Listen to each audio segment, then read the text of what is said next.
Hey guys, welcome back to my YouTube channel. So today I wanted to do something a little bit different, and I was going to talk about a technique in the deadlift. Now before I go on, there's tons of information out there, and I was really debating whether I wanted to do something like this, but lately I've been trying to teach a lot of people this technique, and I'm hoping that this video might be able to help them. So anyways, this technique is called pulling the slack out of the bar. Come on! Yeah! So all bars are made with a given tensile strength, and this tensile strength determines how stiff the bar is and how much the bar actually bends when you go lift it.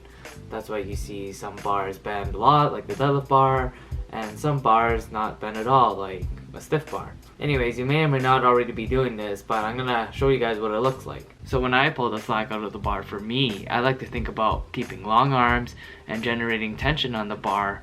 So essentially I'm already pulling on the bar. And then when I pull myself into position, I like to think about spreading the floor and opening up my hips so that I'm trying to push my pelvis over the bar.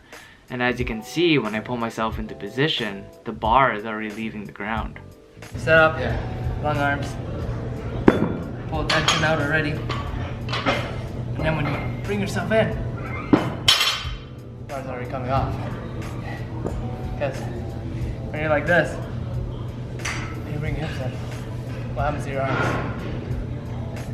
What happens to your arms? They come up. Yeah. Okay. The reason why I find it so effective is because it puts you in a better position. You're staying more tight from the bottom end of the deadlift position, you're pulling yourself into a better position, and you're able to lift more weight this way. Now another thing I wanted to mention was that as you pull the slack out of the bar, you continually pull yourself in a better position. It's not like you pull the slack out and then all of a sudden, okay, you're good to lift. You're constantly pulling yourself into the bar. At least I find it that way. You may or may not be able to do it due to some mobility issues, but in essence, I think everyone is able to pull the slack out of the bar. Everyone is able to set up a little tighter, and everyone is able to pull themselves into a better position. Now, all these cues that I mentioned could be replaced with anything, really. And you can use whatever cue helps you understand this concept. And to further help you understand this concept, I wanted to give you guys an analogy. So the analogy I wanted to give was a hammer and a nail. So imagine the hammer is your body, and the claws are your arms, and the nail is the bar.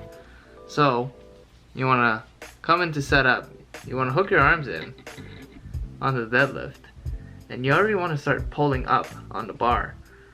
And then what you want to do is you want to shift your weight back, and you can already see the nail already starts coming off. And this is just simple physics. It's leverages, you're using your weight, you're pulling yourself into a better position, and you're able to lift more weight. And it's also a lot easier to take off the nail than if you were to just pull straight up without pulling any slack.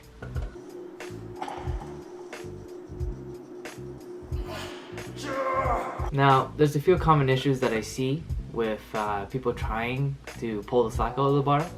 The first one is that when they go set up, they just drop their hips and they're sitting down way too much, almost to the point where their shoulders are behind the bar. You want your shoulders over the bar because that's the best position you can put yourself in. When people have their shoulders behind the bar, it puts them in a very awkward position, especially if they want to pull straight up. Chances are their hips will rise, or their torso will go forward so that the shoulders do go over the bar. The second thing I see is that when people pull themselves into the bar, they aren't really pulling themselves into the bar at all.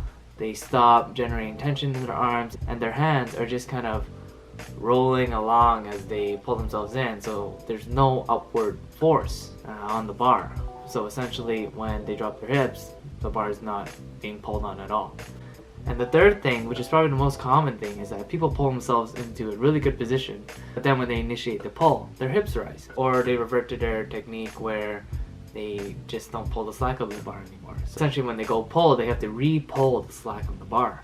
Now this may be due to mobility or stuff like that, but I think could be as simple as a cueing issue, they're not pulling back enough. Or another thing I think that could help is thinking of it as one fluid motion. It's not like pulling the slack out of the bar is completely different from when you pull. I mean, you have to pull the slack out of the bar for the bar to leave the ground anyways. So essentially, doing that before you kind of pull makes things a lot easier. Anyways guys, that's the technique I want to tell you guys about. Most of you may or may not already be doing this, but hopefully you got something out of that video. If you have any questions, let me know. If you want to send me a video of your form so I can review it, let me know as well. And I just want to end off by saying that no one is ever good enough to not refine their technique. There's always something that could be learned, there's always something that could be done, there's always something that could be refined. And throughout my years, I find I'm always obsessing about technique. I'm always working on it. I'm always trying to make it better or make it more optimal, because especially when over time, when you're doing all these reps and you're trying to get in weight and moving bigger weight, your technique could suffer. And sometimes you gotta watch out for that and kind of relearn your technique and make things optimal again. And just make sure those motor patterns ingrained are perfect. With fatigue, when you have these bad motor patterns, you have a higher chance of hurting yourself. Anyways guys, let me know if that technique helps. When you are practicing this, I strongly recommend just trying it with lighter weights and kind of have like a technique day where you're working on technique and not trying to push the weights. And then slowly progress up to it, and let me know if it helps you. Other than that, thanks for watching guys, and I'll see you guys next time.